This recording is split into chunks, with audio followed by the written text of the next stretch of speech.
Yay! Okay, this is Rich Stitzel, the drummer and author. Drummer, author, composer, educator. Rich has been a professional musician since '92, touring, recording, and performing in venues ranging from coffee shops and bookstores to nightclubs to theaters and arenas. He's been an author since 2006 and has written 3 books on the topic of drum set education.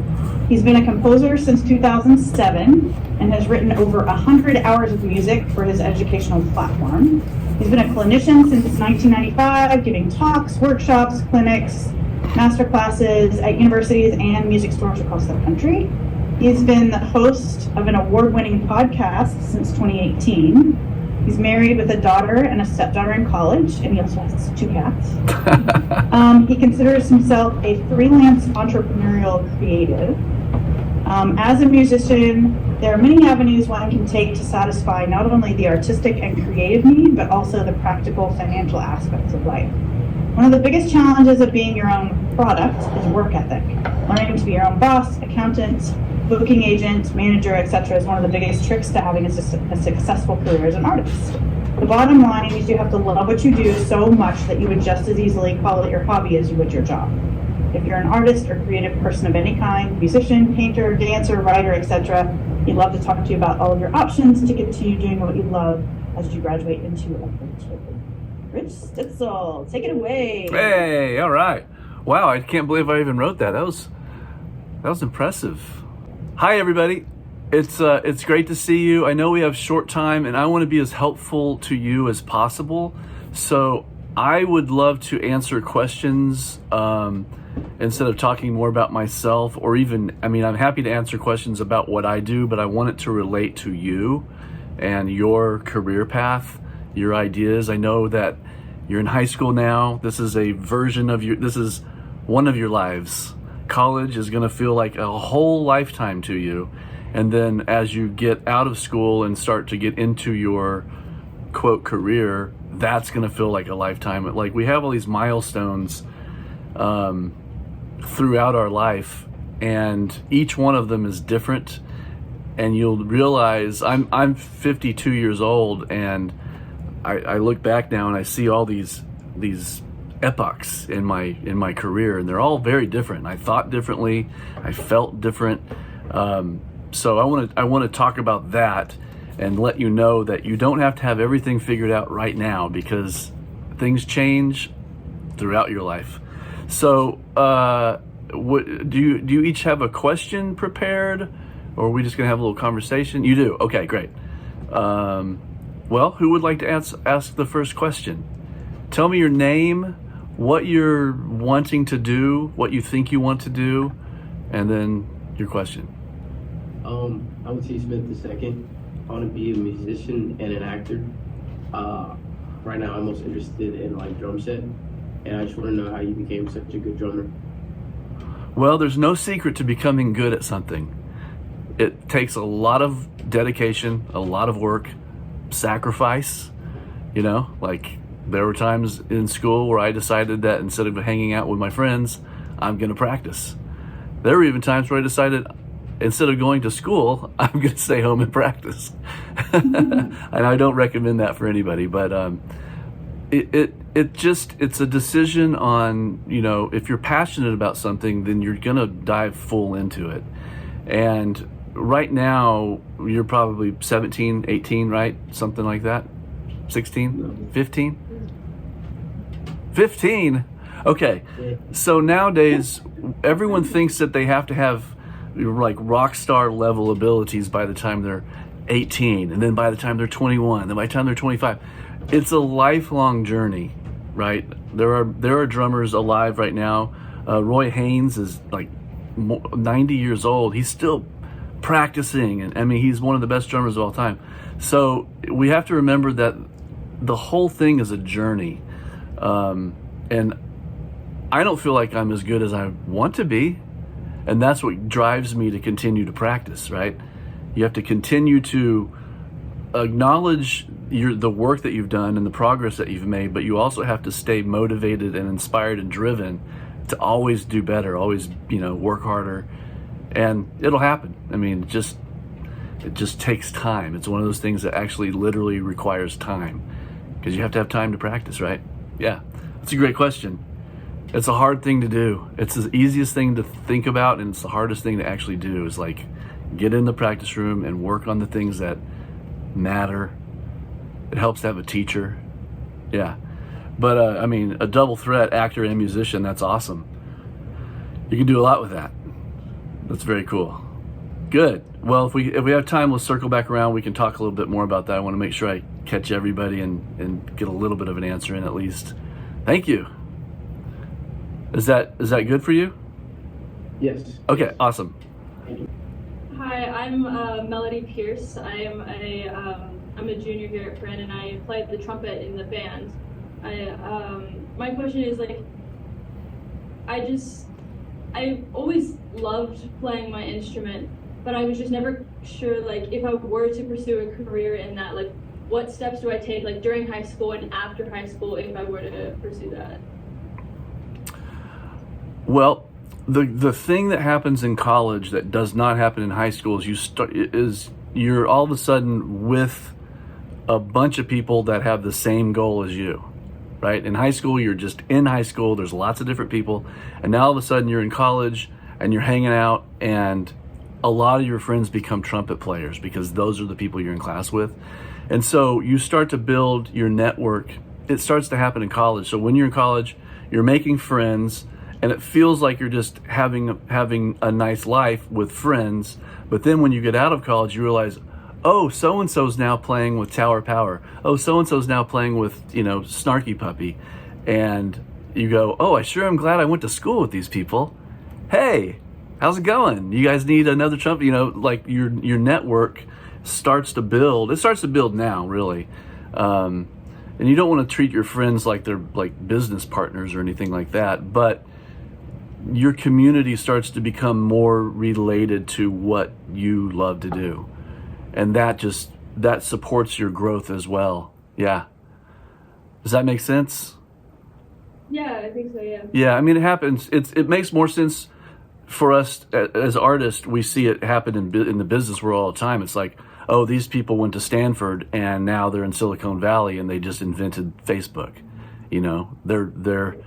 They're good friends. They went to college together, and that's how it works. That's how it works for everybody.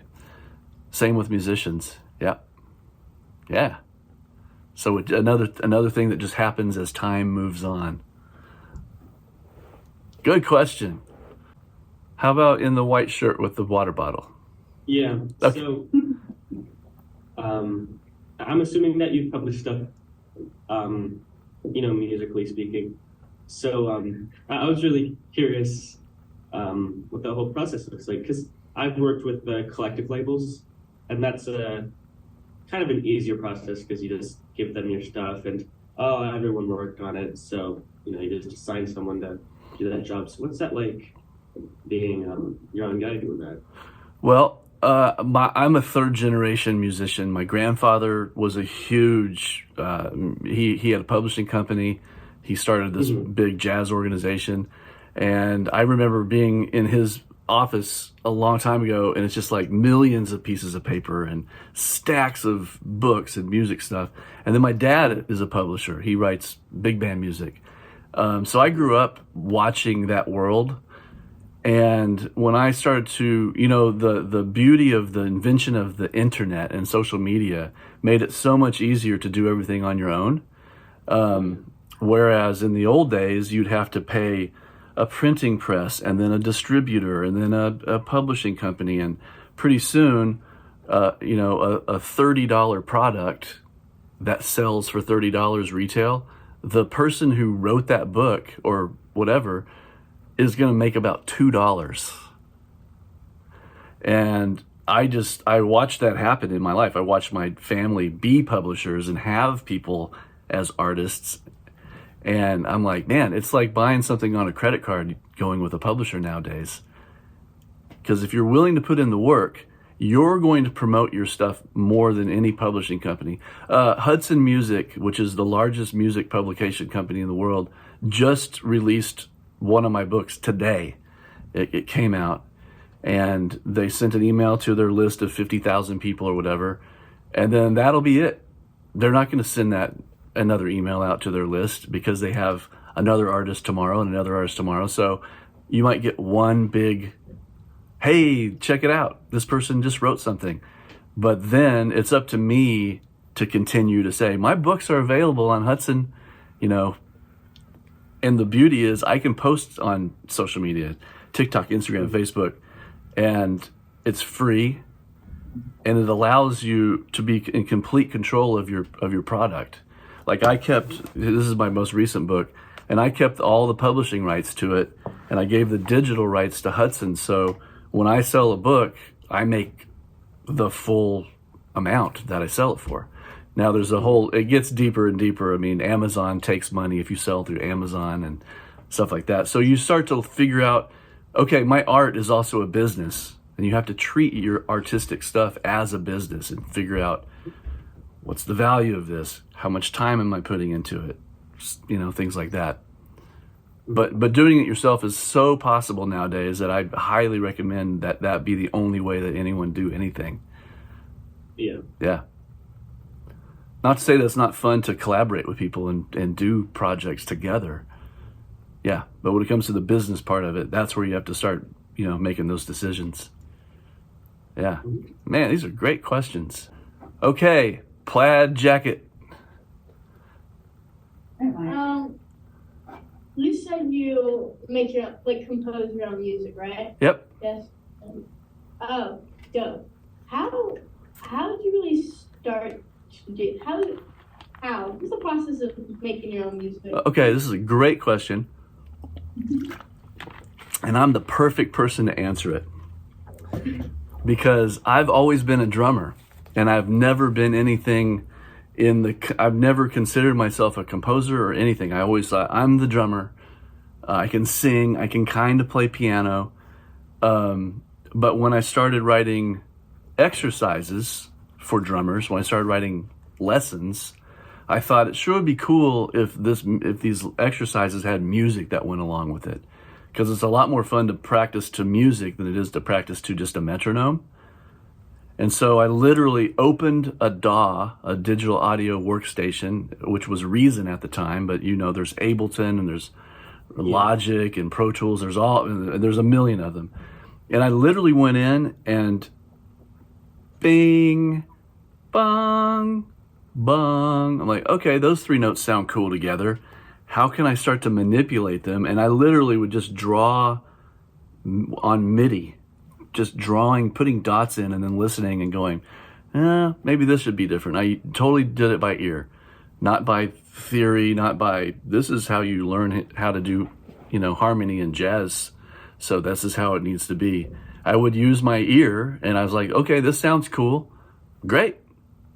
And so I just dove in and started that way in 2007, and now it's second nature. I can just go and write a piece of music anytime I want. And I still do it the same way. I still do it by ear, and I still draw it all out in MIDI. But the ear is what we use for music, you know? We can get overwhelmed by the idea of theory and the need to do all the stuff properly according to the rules, but bottom line is your ear is the thing that tells you if it's good or not. And you just have to dive in and start. That's the whole secret to the whole thing. Yeah. Cool. All right.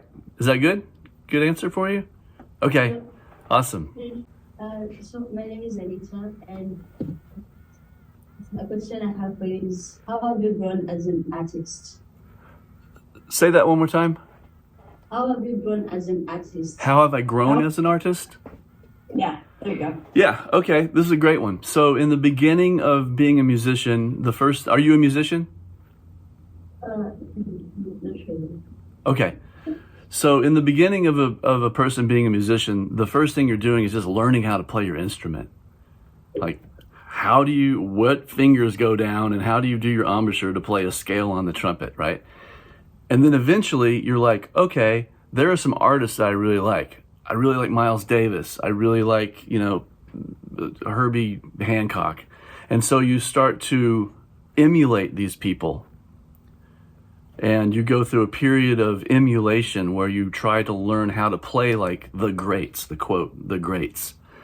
And then eventually all of that information that you've put into your brain and into your body and into your soul starts to get jumbled up, and it starts to come out of you in a way that is unique to yourself. So you sort of pull from all the great people that you love to listen to, and then eventually it just kind of becomes your own thing. And then once you start to realize it's your own thing, then you really go 100% in on developing what that is. And a lot of that has to do with knowing yourself. You ever heard the quote, "To thine own self be true"? That's a Shakespeare quote. It's super important to always try to dig deeper into understanding who you are, because as you do that, you peel the layers away of superficiality and you get to the depth of your own artistic expression. That's how that works. And I could not have answered that question 25 years ago because I was still in the process. But I'm not in that process anymore. I'm on the other side of it. But that's the timeline of how that works. That's a great question. All right, we have 2 minutes left. One more person. Amy, you got a question? What are like some challenges that you face on like a daily basis in your career, whether that's like musician's block or like not knowing what to write or compose? Like, how do you overcome those? Okay, this is a wonderful question and such an important thing to always think about. There's an author named Seth Godin. I don't know if you've ever heard of Seth Godin, but he wrote a book. I think it's called, it's a blue book. I can't remember the name of it, but in it he says, when you're an amateur, you can afford to wait for the muse to move you. I'm waiting for my creativity to hit me, and then I'm going to work. And he says, when you decide to become professional, you no longer have that luxury. You can't wait for the muse. You just have to sit down and start.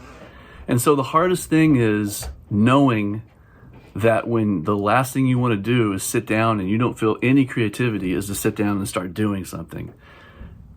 And sure enough, when you do it and you start to go through the process, the creativity starts to come out and you're back in the zone. But you have to force yourself sometimes. It's like working out. Creativity is just like working out. I mean, you have to build that ability to create on the spot. Yeah, another great question. And that's true in everything in life, right? I don't want to do it. Well, okay, then you have to go do it. Hard. But that's the secret. Don't wait for the muse. Awesome, that was perfect. Wow, we did it in just the right amount of time. Yeah. Thanks, Rich. What great questions. Thank you. Okay, so you guys are on to session 2. You know where you're going? Yeah. Okay. Yeah. No, they have 10 minutes till their next session, so I think a couple of them might stay and ask you a couple Sure. more questions. Yeah, if that's okay. you bet. Yeah, you guys. We'll do. Okay, bye. So you talked about DAOs. I'm curious which ones that you've used. Because right now I've been kind of staying really committed to FL, and school uses Logic, so I've been trying that out. But I was just curious what you've used. I actually use Ableton the most. Ableton. Yeah. Would you suggest that? Well, it's a tricky one because Yeah. in the professional level, like I live in Chicago, and the recording studios are either using Pro Tools or they're using Logic. Yeah. And then there's, Pro Tool maxis who are like, you have to use Pro Tools. Don't even, like, people send me their tracks and then I record drums on them and send them back. And there are some people who are like, you have to record in Pro Tools. I'm like, why? It's the same thing. I'm still sending you a WAV file. But, some people swear by those DAWs. So I think it's good to have something that you're used to, but it's also important to start to learn the ones that everyone is using. Yeah. That way, Yeah. when you go into a recording studio and they're using Logic, you're like, I know everything that's going on. Yeah. For FL though, you can use a free license. Are you talking like Fruity Loops? Is that what you're using? Is that what FL is, or what is FL? Is it just called FL? Yeah, FL. Oh. Yeah, FL Studios. I wonder if that's Fruity Loops. That Maybe. used maybe in the beginning. Anyway, It's gone through a lot of iterations. I would compare it to Ableton. It's like a step between Ableton and Pro Stop. yeah, I mean, I like Ableton because it's really MIDI friendly. Yeah. Reason and Ableton are real. I mean, you can't do Yeah. MIDI at all in Pro Tools. It's a drag to try and do MIDI. It's more of a just a recording software. But yeah, whatever you feel good on, but then know that there are some industry standards once you get into the professional world of it. Yeah. Yeah. Yeah. All right, thank you. Yeah. So I have 2 questions. Okay. So, can we have your like email or something like that? Yeah. Yeah, you can find me at probably the best way to do is Drum Mantra. Drum Mantra. DRUMMANTRA, one word. Mhm. Drum Mantra. At gmail.com. And I'm on all the social medias as well, so you can always find me anywhere. Okay. Can you play something really quick? Can I play something? Yeah. I'm actually not set up to, like, none of my miking is set up, so it won't sound, it'll distort and stuff. Because there's a whole different set of mics that I use on that stuff. All right. That's okay then. I'm so sorry. I would love to.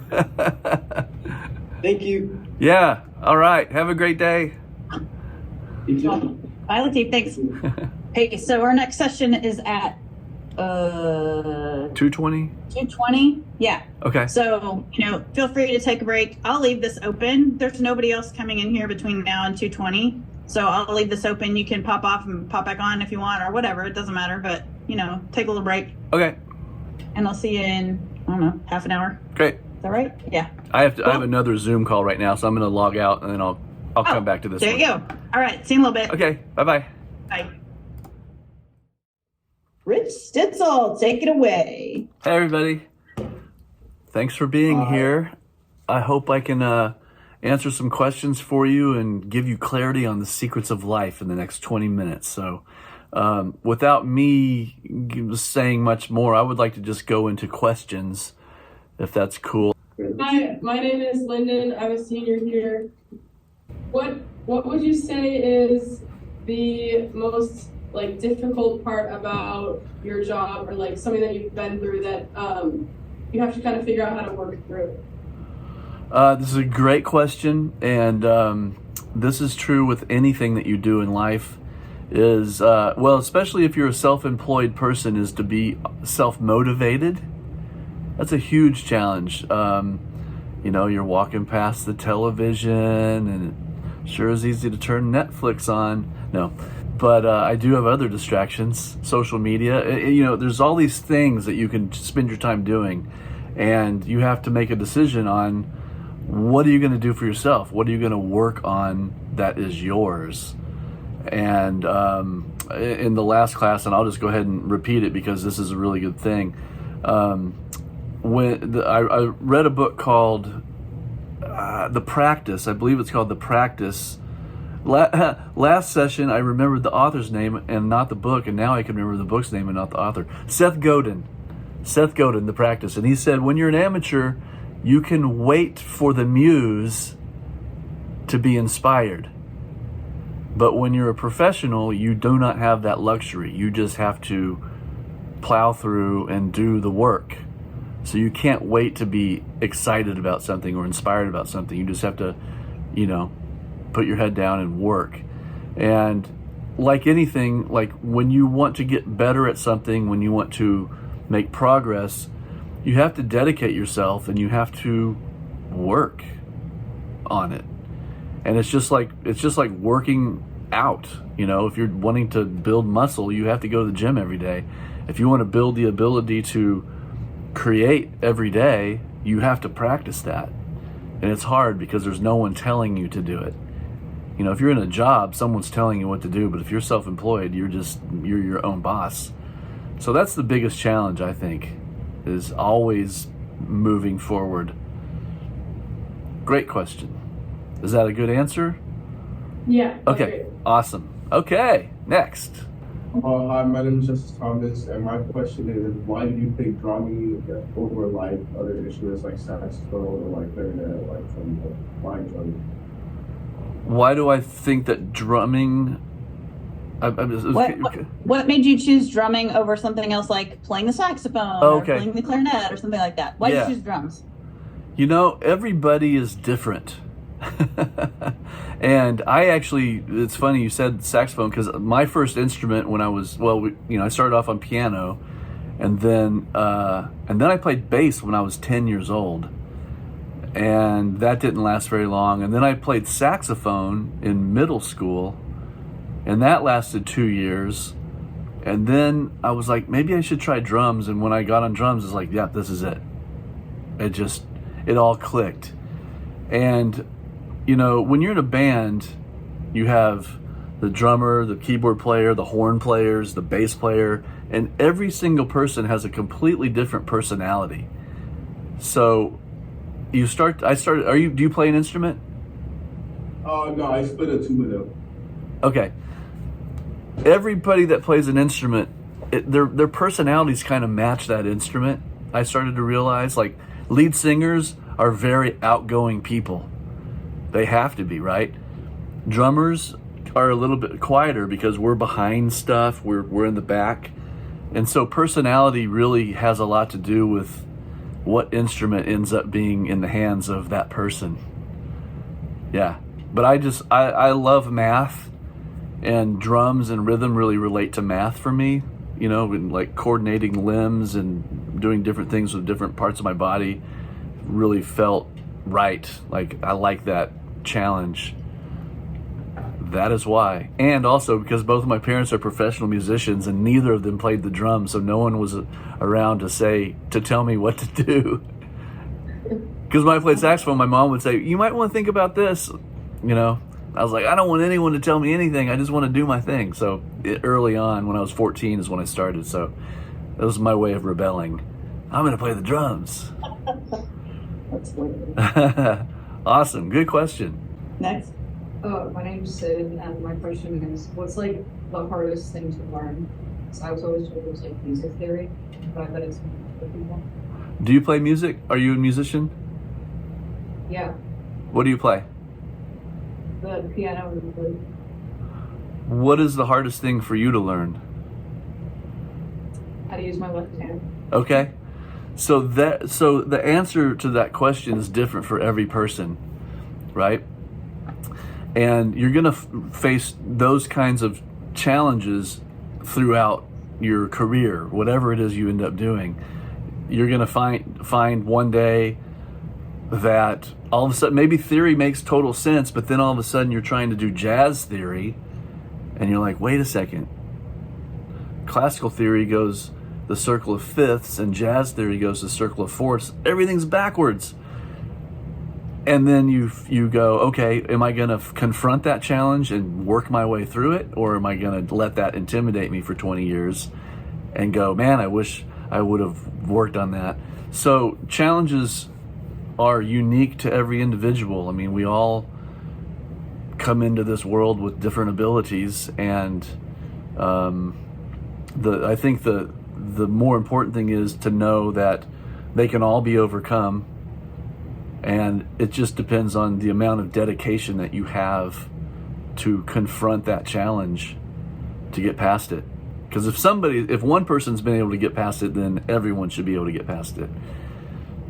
So it's really a game of self-control and self-discipline and just determination to get through these obstacles. That's what growth is all about.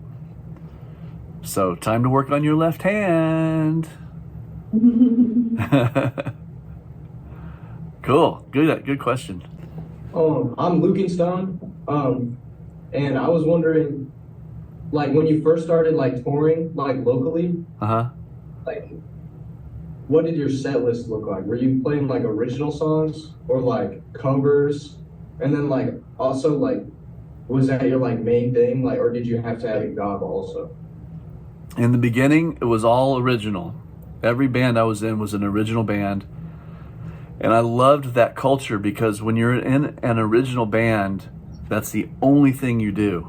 You're in that band, and it's a culture that you build around that band. The fans are for that band, and no one really, in those days, when you're in an original band, you're usually just in that band, and everyone is out, you know, promoting the band, and everyone's 100% for the band. And that part of my life lasted about 12 to 15 years of original bands touring in vans all around the country. And then you start to realize I need to make more money. I need to, you know, I want this to be a career instead of like living in nightclubs all the time.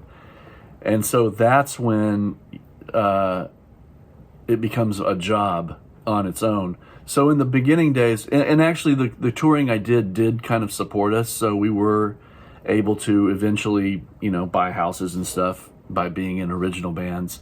But in the very beginning, no, I worked at Olive Garden and Pizza Hut when I was, you know, 15 years old. But I loved to play music. But, you know, you're not making enough money to pay your rent when you're 15 anyway. Not most people aren't. But then eventually it becomes a career. When it becomes a career, what my experience has been is you have to be able to play with anybody at any moment. So you have to be able to read, you have to be able to play all the styles, you have to understand how to get good sound. And so like if I got called to do a tour with this big country superstar, and there was one rehearsal, and then we were playing arenas. So I had to learn the music on my own and be ready to go out and tour.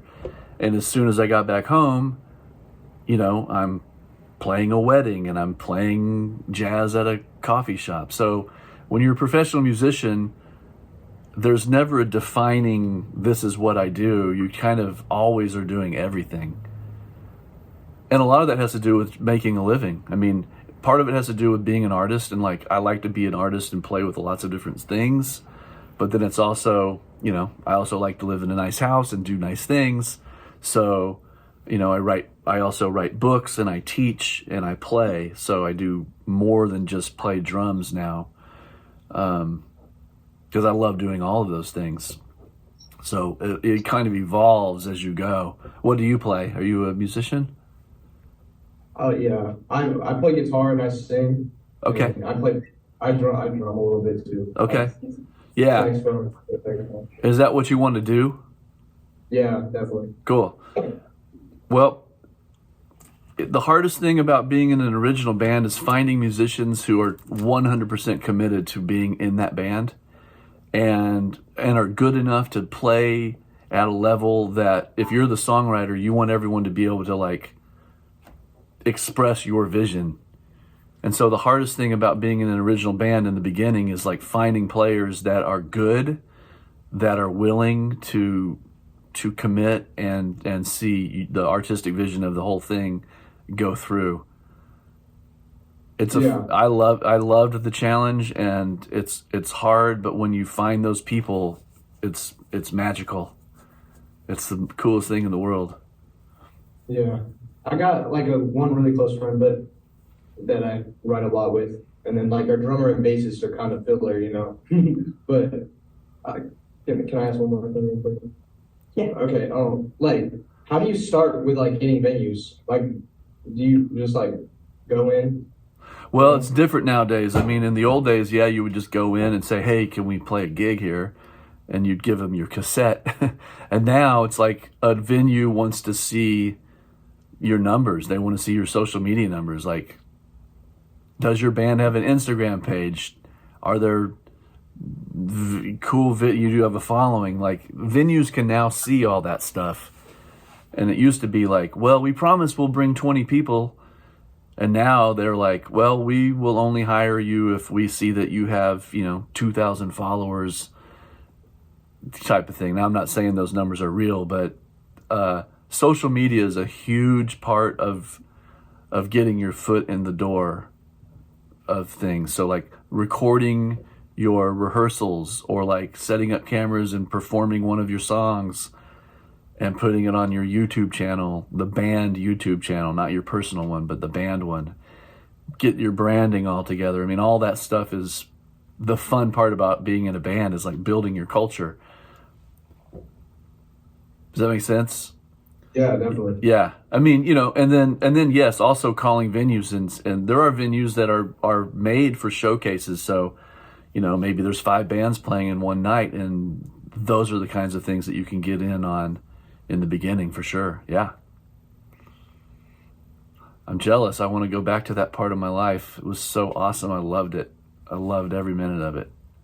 It was crazy and out of control and beautiful and artistic and awesome.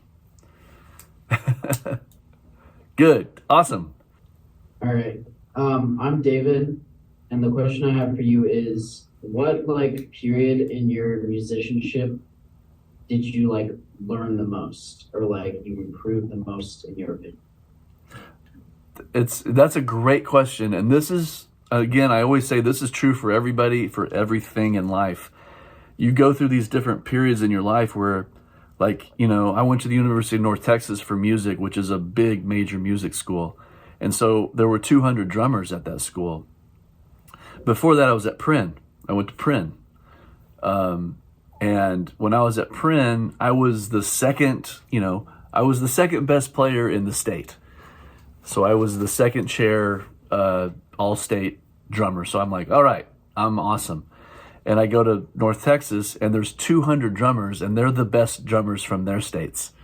And all of a sudden, it's like, whoa, okay, super heavy, really good players. Oh my gosh, I don't even know what I'm doing. And you're practicing hours a day just to keep up in lessons. And so during that period, you kind of think, man, I am becoming really good right now. And then you get out of college, and you start to mold what it is that you're doing that directly applies to your career, and you stop doing some of the things that you were practicing in college, and you start practicing other things that are relevant to what you're doing in your career, and then you get better that way. And it just keeps going. You know, it's like, I like to use the term micro niche. So it's really important to understand who you are as a person, and always dig in and try to figure that out. Like, who am I? What am I all about? What do I want to put out into the world? And the more micro niche, the more focused that can become, and the more unique to yourself you can come up with an understanding of yourself, then you can dive completely into developing yourself in just that little world.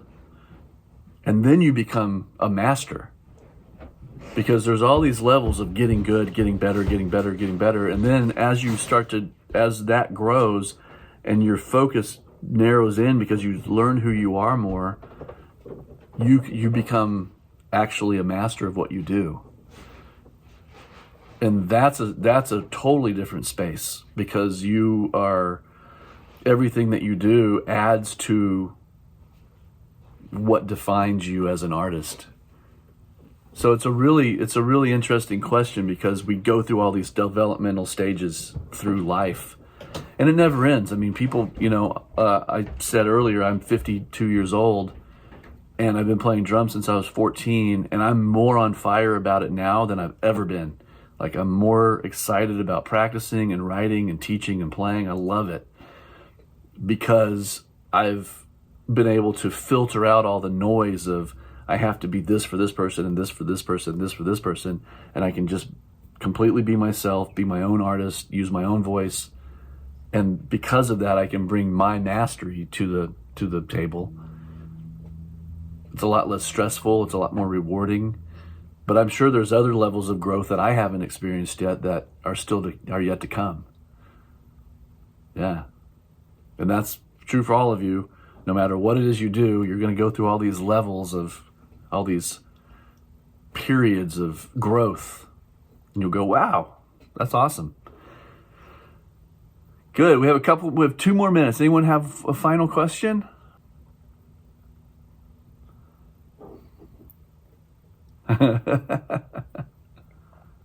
Well, I tell you what, you're at Principia. It's a fun school. Is everyone a boarding student? No. Only one. Everyone else is day students? Wow. Okay. I only went there for a year and a half. I was in Texas, and then I moved to St. Louis from half of my junior year and all of my senior year. So the crazy thing that I experienced when I was at Prin was a lot of people at Prin went there since, preschool, since Acorn. And so I was the new guy, the new person. And I don't feel like I was there long enough to really know people that well. But then my mom ended up teaching. As soon when I graduated, my mom became the band director, and she was the band director there for like 35 years. I think. Martha Stitzel. I did not make that connection. No way. Oh, so you knew her. You still were there. I had her for like 4th grade through freshman year. So. Okay, yeah. So anyway, even though I never went to that, I didn't go to that school long enough to like make these lifelong relationships. Because my mom taught there for so long, I became more of a lifer at that school than anybody else. Because I was there all the time, visiting my mom and coming to the school and doing clinics at the classes. And so it really became a special place for me. It's like a special place for me, even though I was only there for 2 years at school, or a year and a half. So you never know where those special places are going to be until hindsight, right? Until you go through the experience.